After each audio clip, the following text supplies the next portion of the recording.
I have no idea why any of you aren't in the social engineering panel because that's always extremely entertaining. But Oh, that's going on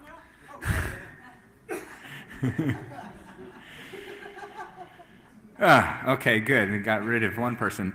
So this will be a somewhat there's some lots of really entertaining things to look at in this topic, but I'm the only person in the room who's going to get to see them. So I'm just going to like start my slideshow. I know, thank you. Like I asked the wrong person if everything was all set. The person you should always ask the AV people if they have the equipment, not just some random guy with a number 2 badge. Book. Yeah, no, that would be a little too much. So the basic topic here is ghosts and zombies in the machine, which is just a kind of completely random collection of just things that I find a little interesting and strange about the internet. This is kind of 2 topics that, and I'll be focusing on 2 topics that I've found kind of fascinating that have definitely kind of flourished in the last few years.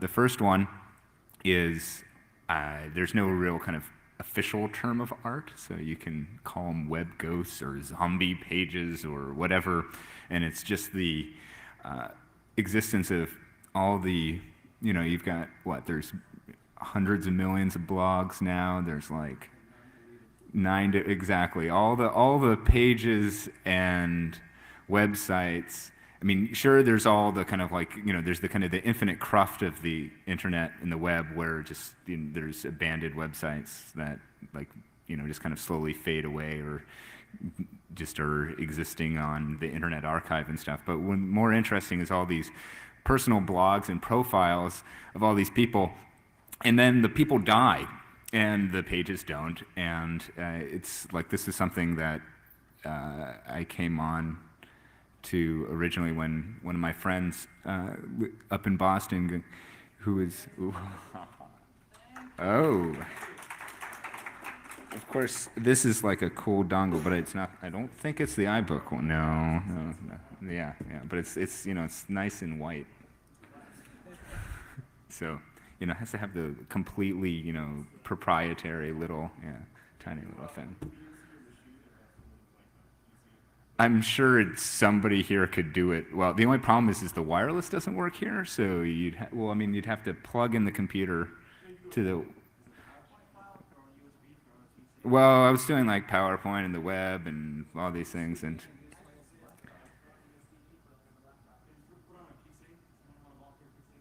we could do that. So either way, and yeah, okay. Well, if you want to come up and you can join the presentation as well. So I think we should give him a round of applause. Well, we should give him a round of applause, and then we'll find out if this actually works. So let's see. Actually, I would recommend.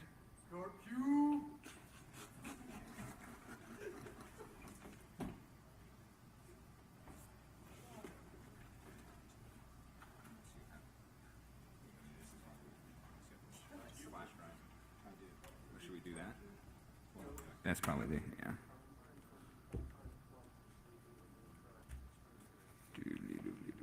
Okay, so we're gonna make a nice little package and stick it on a flash drive.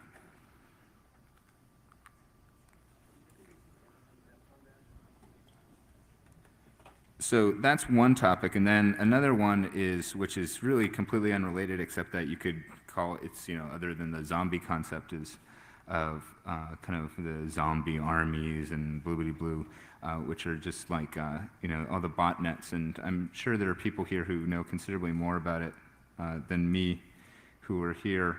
But I don't think anybody's really giving a talk about them. So I get to be the person doing it. Yeah, that's for the projector. And and those are again like botnets have seen kind of extraordinary growth in the last few years, and there's kind of some really interesting stuff going on with that. I'm trying to, completely multitask here. Let's see. If I do. And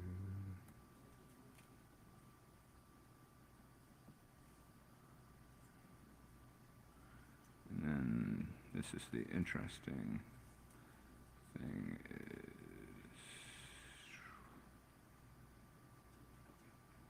oh well. Well, we can kind of fake that, I guess. So, here.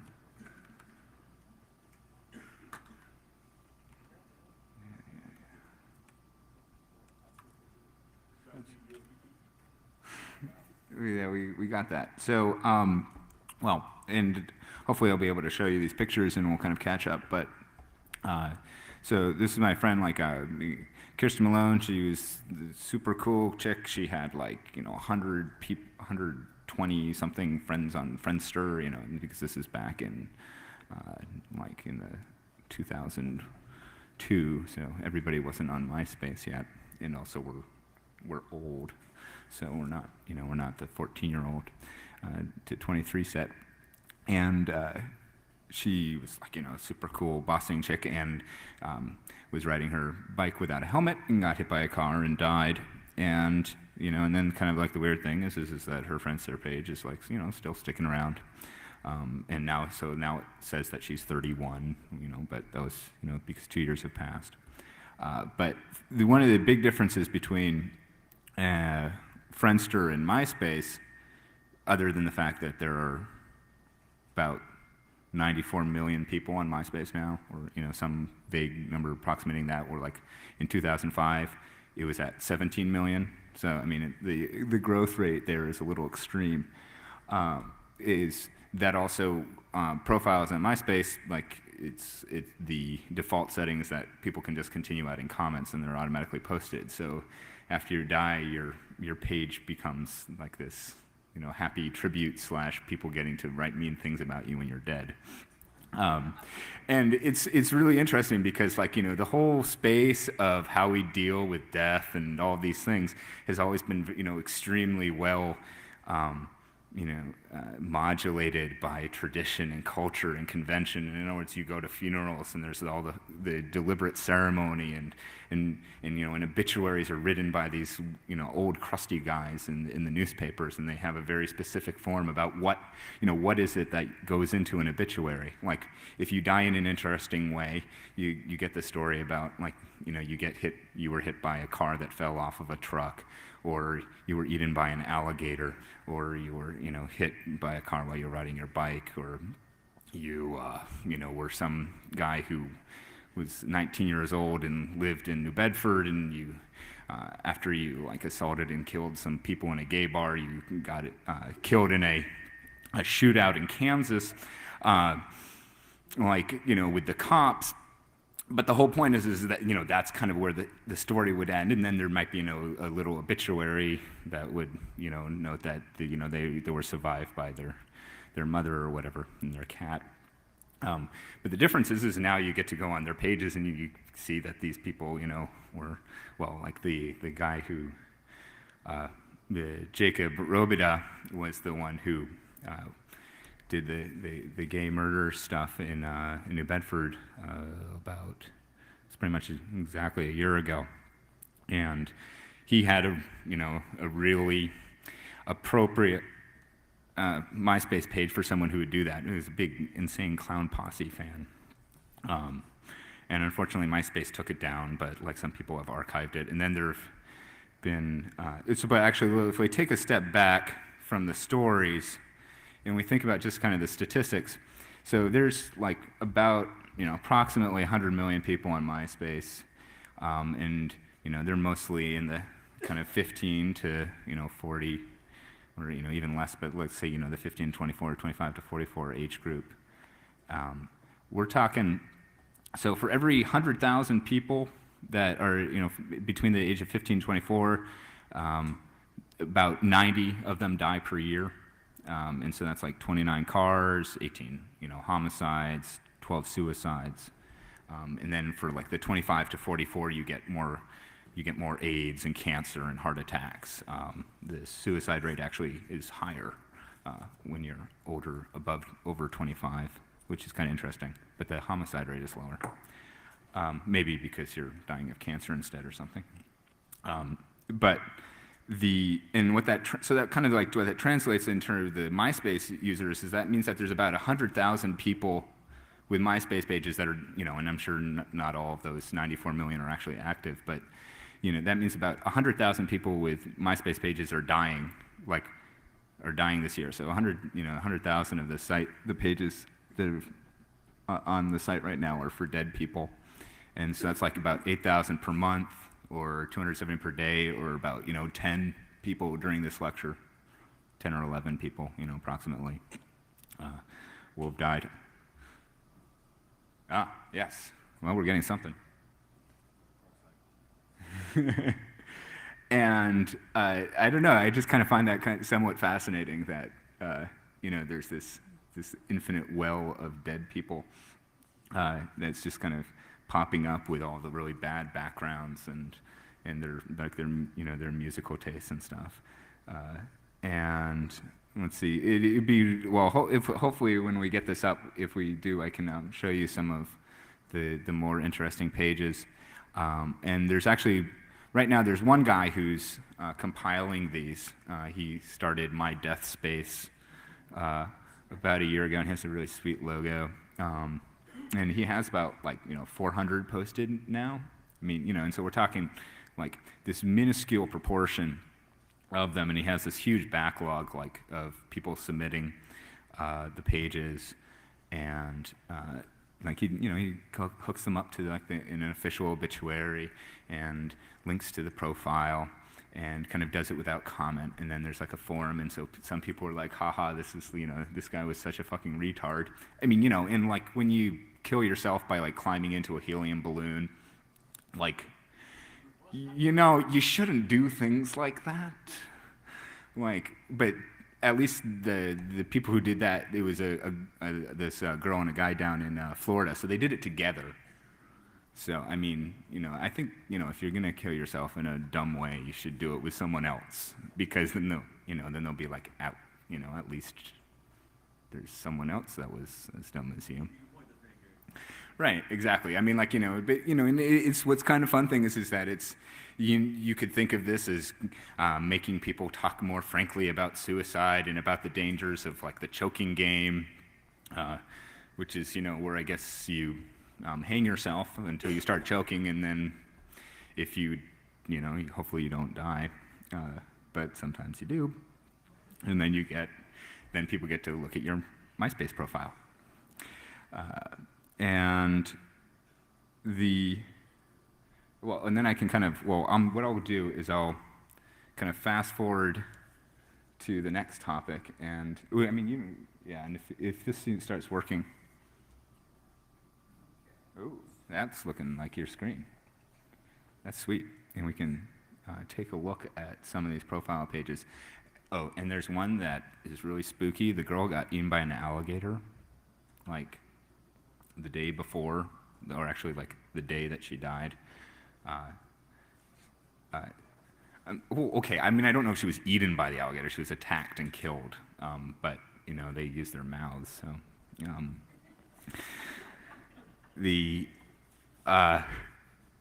that day before, she wrote a little entry in her blog how she had woken up, and she'd been kind of sleeping with her boyfriend, and she actually I can pull it up.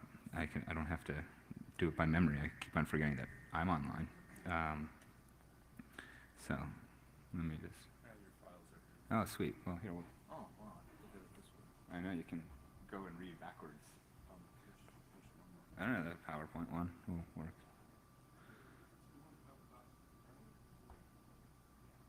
There we go. Ooh. Yay, Microsoft. I kind of, there's not really any excuse, but it's not my computer. So. Let's see. Oh, that's right. That's what I wanted to look at. Man, the PowerPoint didn't work. Oh, because it's a Mac PowerPoint file.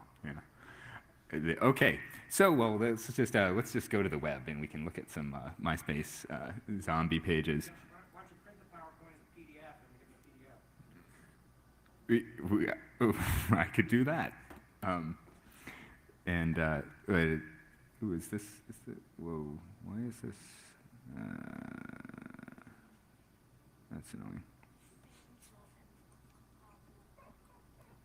Well, it's probably a different, like he might have an older version of the application.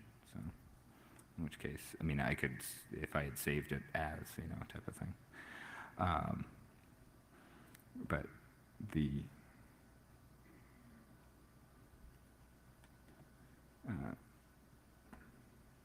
it's just crap.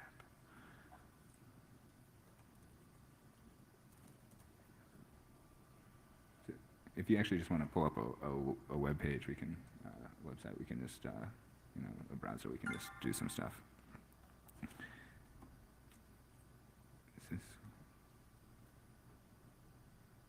That is bizarre. Okay, yeah, the connection's having troubles here.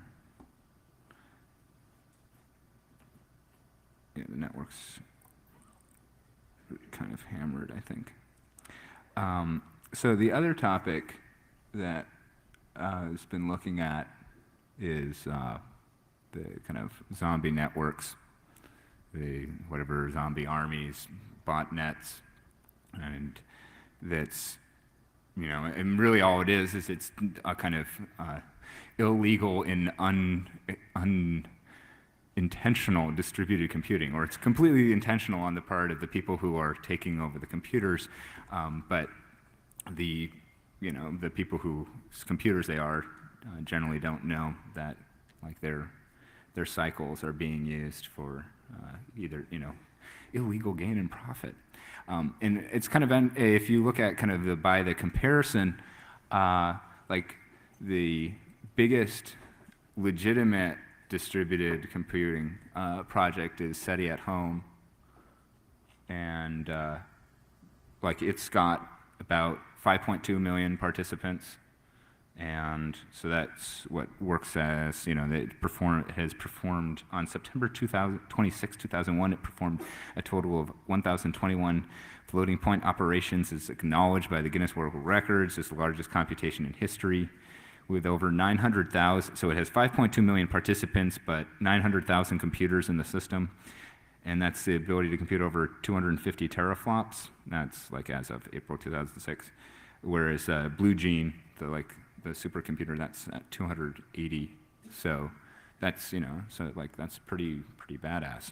Of course, the funny thing is that the botnets are on the same scale as these projects, and there's a lot more. Well, I don't know if there's a lot more, but let's let's assume that there probably are.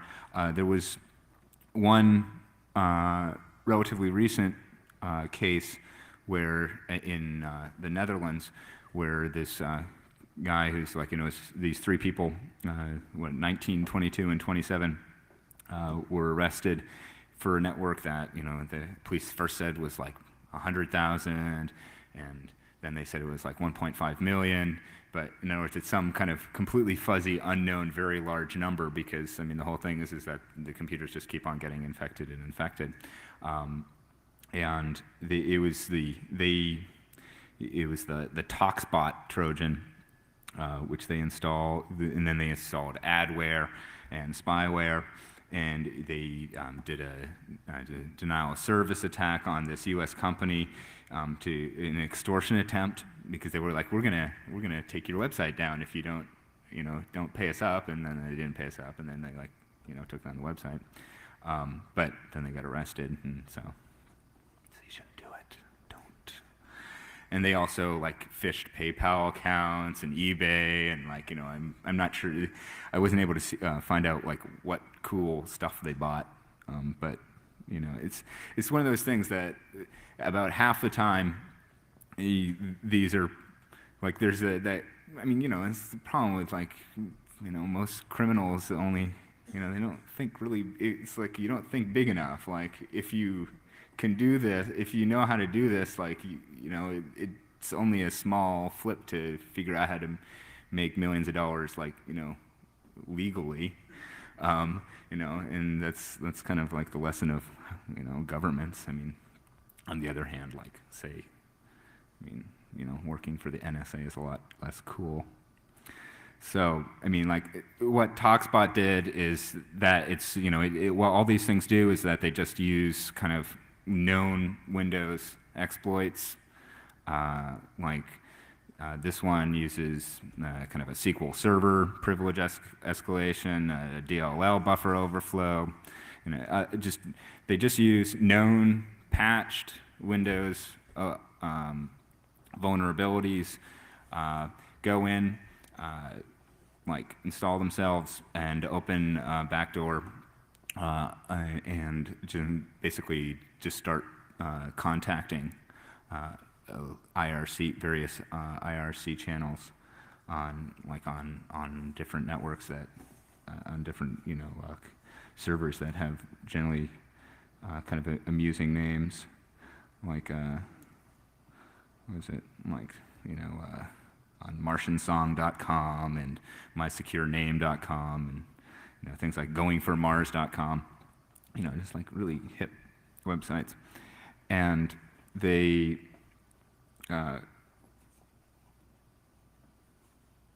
and then you just launch various attacks, and they're pretty much, I mean, there's always some profit motive. Some of them are done with a lot of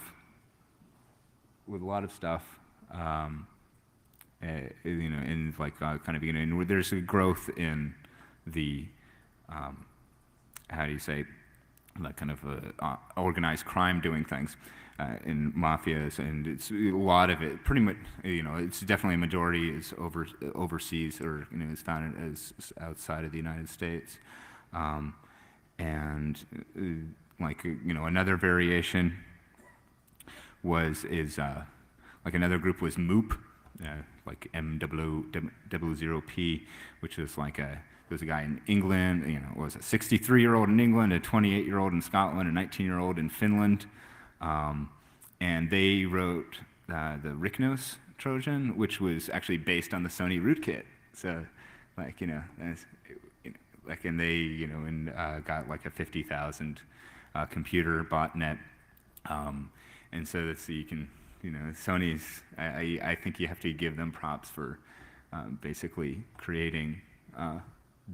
Because there's actually relatively little investment in creating new malware, the new software. Most of the time, it's just people taking the code and tweaking a thing or two.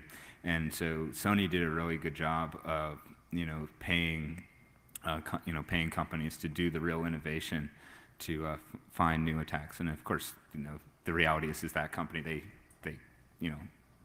stole a bunch of stuff their own way too. But I really do think you should give Sony credit for advancing the botnet field, and getting away with it, which is pretty cool. Well, no, I guess they had to give away some CDs, and I think they were like Kelly Clarkson. So I mean, who wins really? And they were just doing it to generate spam click-throughs. So it's this whole thing. It's like if you've got 100,000 computers at your control, you can do these things that'll they'll generate a few $1,000 a month, and it's pretty cool. Or you can or you could like cure cancer with the legitimate stuff. But it's it's not generally huge money except for the time. But what they can also do is they do a lot of key logging, huge phishing for like credit cards and stuff. I'm sure if Steve Rambam hadn't been arrested, he would have been talking about how everybody has all of your credit cards, or not necessarily the people in this room, because we're smart and we use all proper security protocols. But in a general sense, there's, if it's being used, You know, if you've ever interacted with anything with a Windows machine, you know, electronically, you know, you can assume that, you know, there's no real reason that that data is closed down. The group that I've got, you know, so I want to give some credit here. A lot of this information has been coming from Shadow Server, which is a volunteer organization that pretty much does all the things to try to kind of track and have the tools to take down these botnets. They run, set up and run honeypots where they, you know, create just aggressively open computers that are just saying, please infect me. And then they use that to track people. They also they also investigate the software themselves. So they, you know, when they get the new, when they get infected, they go through and look at that. You know, in other words, separate from what the antivirus companies are doing. They also track these botnets, which is one of the kind of most interesting things. And so, and they create a list, a running list of the various kind of command and control centers. So all of these botnets there's some IP address that all these computers are like being controlled by, and so it's so one of the kind of you know, things that you can do as a civilian, if you don't want, you know, if you want to protect and kind of fight the things, it's in the same way as that they have, you know, actually these are often a strong overlap with with spammer networks. In other words, these, you know, you have your kind of blackout lists of open relay servers. There are also these so Shadow Server also creates a blackout list of botnet control centers. And, you know, so I mean, this is kind of, you're not going to win the game by blocking out these sites, but it's something that, you know, it gives you something of an edge.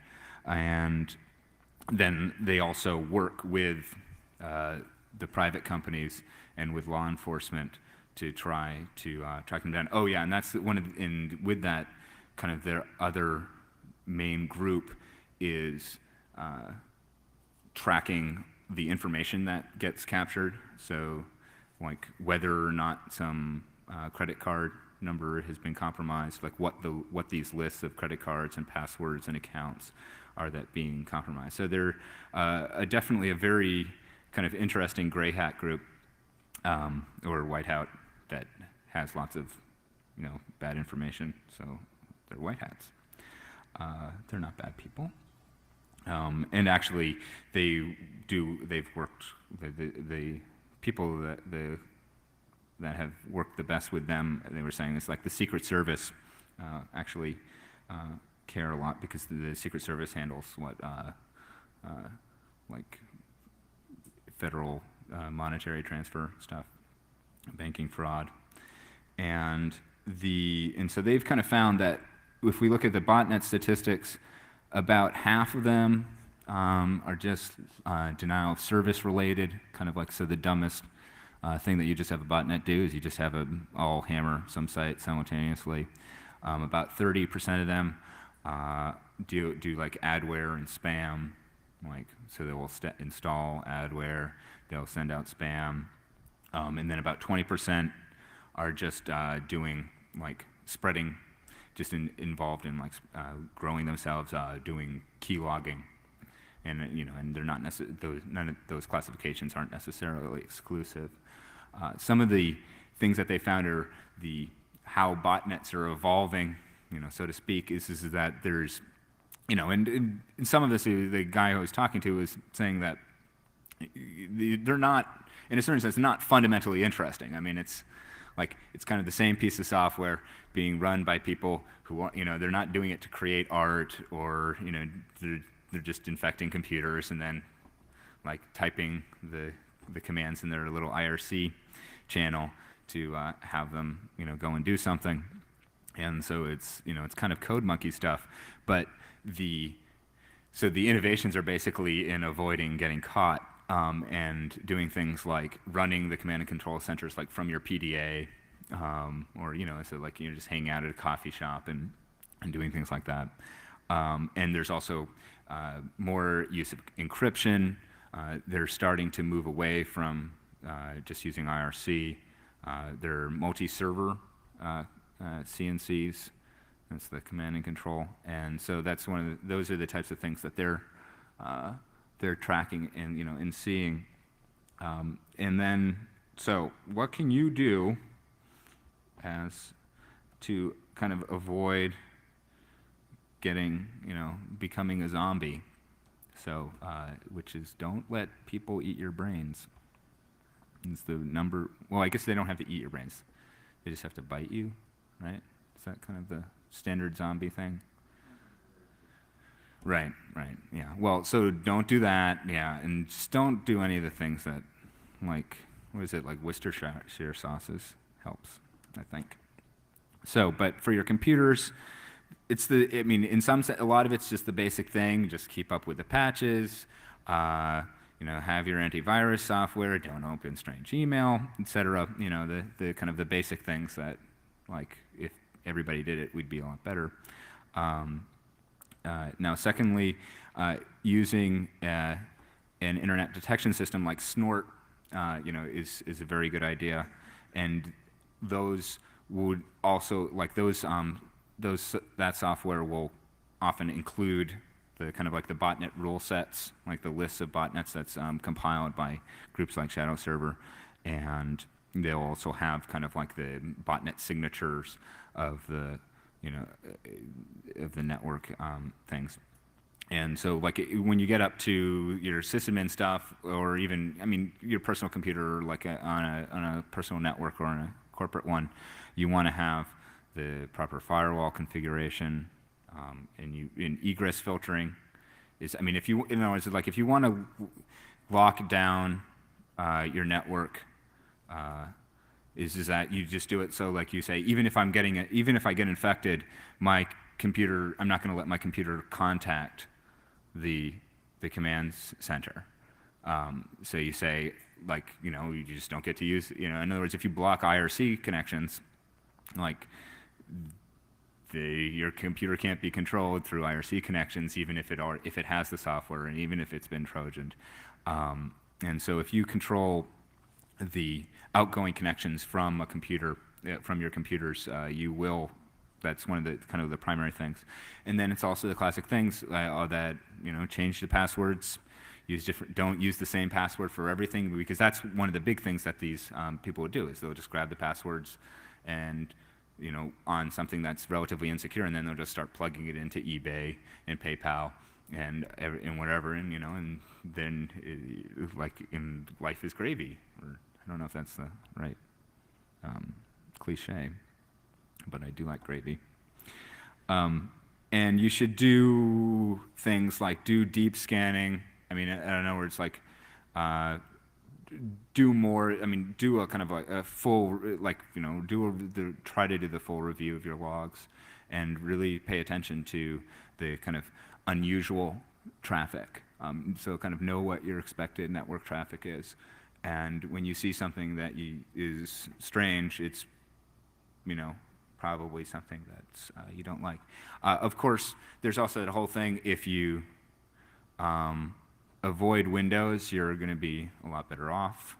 But that's not to say that, like, you can't have botnets that are being run on, like, Linux and Mac machines, because even if the operating system doesn't have basically any exploitable vulnerabilities or vulnerabilities that have been exploited, if you're running, say, your PHP bulletin board system, then if there's and this is, I'm not speaking entirely hypothetically, there was this PHP vulnerability that was exploited, and so there was this network that was using Linux and OS 10 computers and running on them, and so that's like, in other words, you can basically be smug about it, like if you're, if you don't use Windows, but you, at some, but that doesn't mean that you won't actually ever get infected. And so, kind of shadow servers. Here's a little kind of description, kind of self-description from them. So it's shadowserver.org. They're kind of monitoring channel on IRC. They're on Freenode, and it's shadowserver.org is the channel. And they couple botnet and malware research with gathering of intelligence, sharing it via the open source community, and building reports and data-driven block lists. We do work directly with law enforcement, and that gives us another unique angle. Our team members are from all over the world. Most are US-based, but they have a good presence in Europe and Australia. So it's, it's the kind of the internet world. This is where I think my friendly computer cohort escaped. So if at Shadow Server they have it's a fun site to just even kind of poke around on, because they have the list of the botnets they're tracking, and they have a list of tickets, and each one has like what the specific malware was that that originates the botnet. And so they picked it up and so what they do is they collect, when they first find a botnet, it's usually through another botnet or one of their honeypots, or if it just kind of tries to infect them, where they get, as they get an email with it. And so what they do is they MD5 hash the malware, classify it according to its function, put that up on the ticket. So they put the hash of the software. Then they take and this is kind of the fun thing, is they put up the CNC dialogue that takes place on the kind of the IRC channel that's using it. And so for example, like one ticket was like an IRC botnet, looks like an ordinary IRC chat session, except that it's like they're not, kind of talking in people. It's more like looking at, a file sharing IRC connection. And like they have something like the topic for the 666 channel, it's like, because that's kind of the great thing about these is that since they're all, it's all edgy and hackery, it's like Hacksaw. So it's like 666 is my channel, and so like the command would be like scan 61.1.x.x, and what it does is then that sends that command out to all the computers in the botnet to start scanning, start port scanning 61.1, and then once enough machines are found, the malware is downloaded to the victim machine and execute or queued for execution upon the next boot.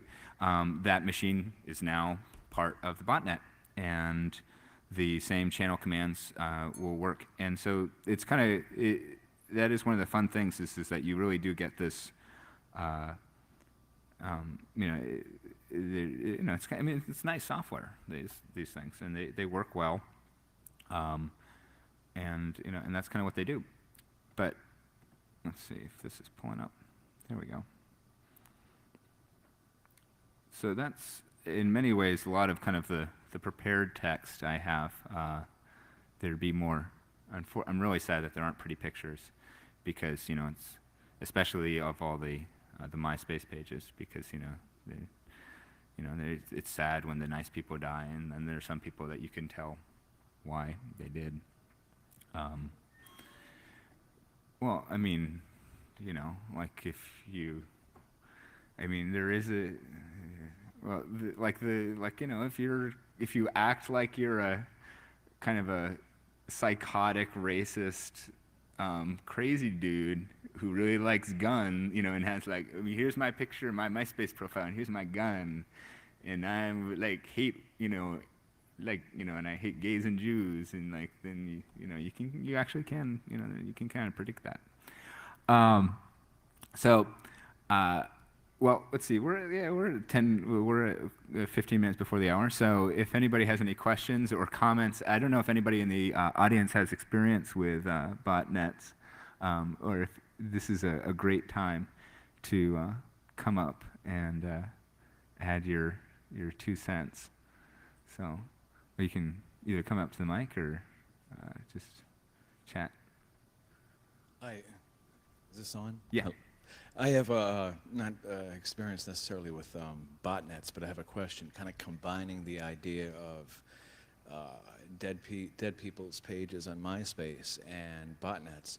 I'm sure there are botnets that were owned by people who are either in prison or disbanded or have gone underground. So that would mean, presumably, there's a numerous botnets out there that are not controlled by anyone at the moment. Right.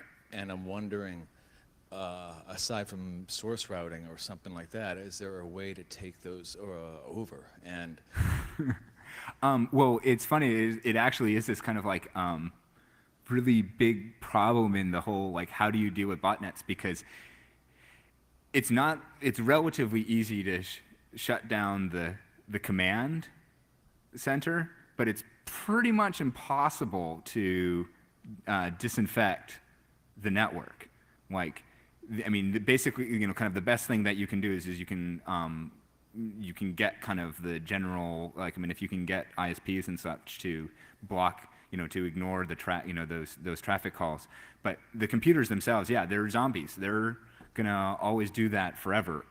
Taking it over, I think basically the thing is that once the network has been shut down by somebody, I wouldn't want to try to take over that, because the whole point is that people have already shut it down, and you're like, well, if the dude who used to be running is in jail, like, now I can totally take it over. Like, I don't know, that doesn't seem like the best idea. Like, but I mean, I don't actually specifically know, but I mean, basically there's, anybody, like anybody who could who knows the kind of like the password for running the network, being the kind of being authenticated as the owner of the channel. For example, if it's an IRC botnet, then you're the command. But yeah, no, I mean, basically it's that type of thing. Now, on the other hand, like you could certainly, for example, I have the feeling like if you wanted to, you could go and on your own, try to find other people's botnets that haven't been caught yet, and try to take them over from the people, and you could, but that's it's relatively easy to start your own botnets, basically. right. Did I just, okay. And I mean, at some point that's why if like people ever start like really implanting stuff in their heads, is or it's like, well, you're taking over people implanted RFIDs, like you can do some some great stuff of like people have like implanted credit cards, and and you can start doing these things. Oh yeah, one here. Well, since if you want, I can do some little dead tree little transfers. So mydeadspace.com is fun, and it's kind of easy to remember. One of the most interesting, and I really wish I could have pulled it up because it's kind of great. One of the speakers at H2K, the 2000 Hope, was Chris McKinstry, who was this guy who was running the MindPixel General Artificial Consciousness Project, in which he was like getting people to like type in little things, little statements that are either true or false, and he was compiling this like data, this whole list of what people, kind of like the general knowledge of humanity, and it was all going to be compiled into this kind of like artificial intelligence that would have this emergent intelligence. And he had been like working down in the radio telescopes down in South America and helping to like discover supernovas and things. Unfortunately, he was kind of like, I don't know how many people have seen A Beautiful Mind, but he was kind of like, what's his name there? Yeah, Russell Crowe. No, yeah, John Nash. And he was kind of like that. In other words, he was somebody who was genuinely very smart, but he was also completely crazy. And so the Mind Pixel project was very much kind of like Nash's little conspiratorial jottings, where the information coming in, that was all real, and and he really was compiling it into a database, but there was no like artificial intelligence. Like what all it would do is kind of like 2/3 of the time it would guess yes, and 1/3 of the time it would say, it's 2/3 of the time it would say this is a true statement, and 1/3 of the time it would say this is a false statement. There was no intelligence, no parsing of this, and in 2004, I believe, he wrote an online suicide note. He said, "This is what an online suicide note looks like," and he had various quotes about, killing yourself from various speakers. And then, like the next day, he did.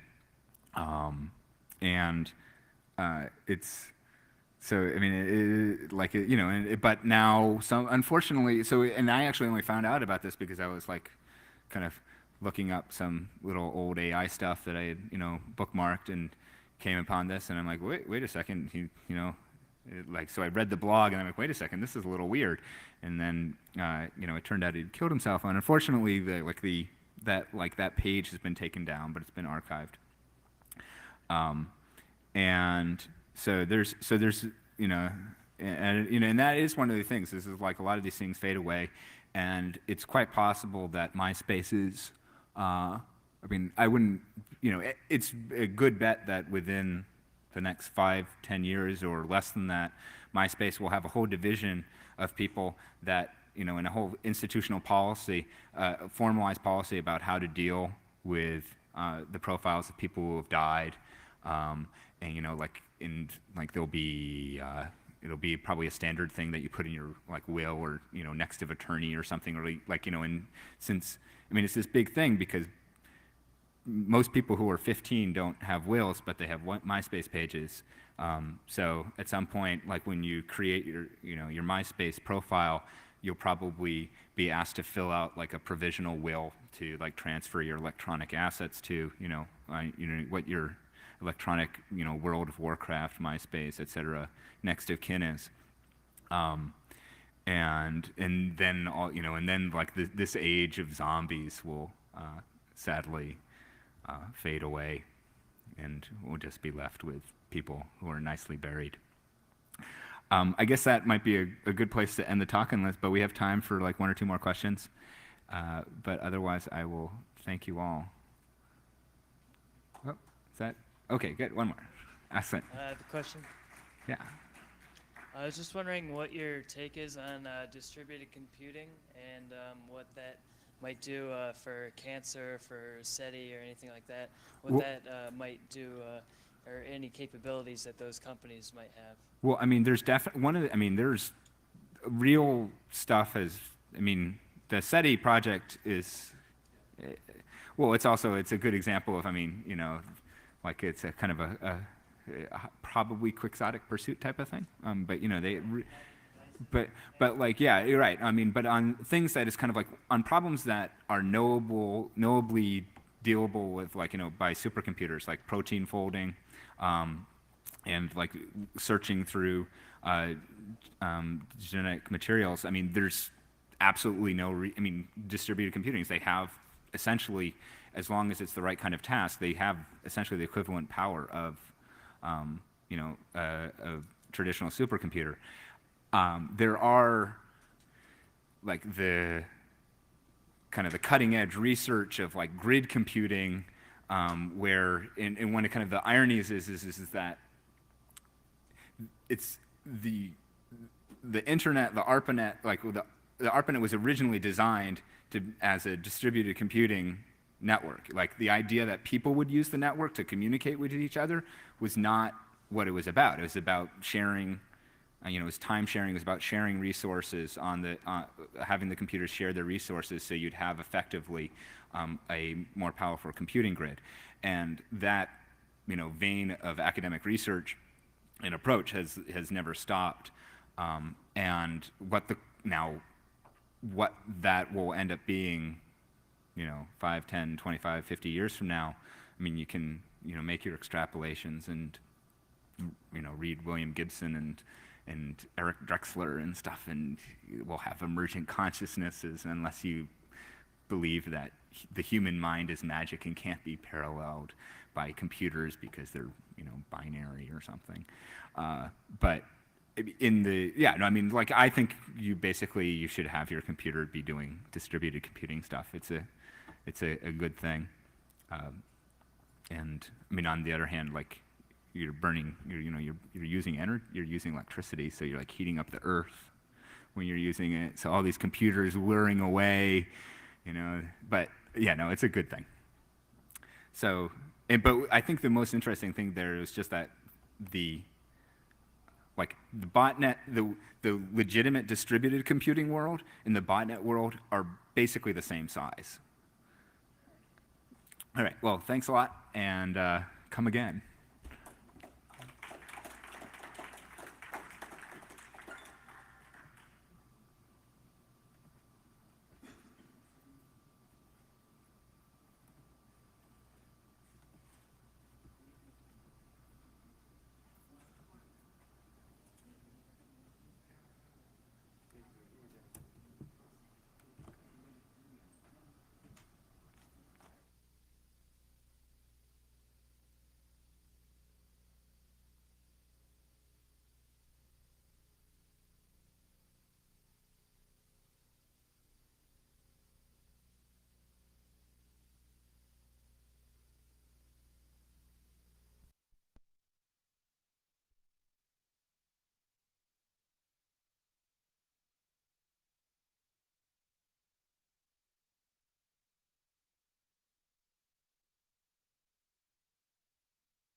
This is just like that.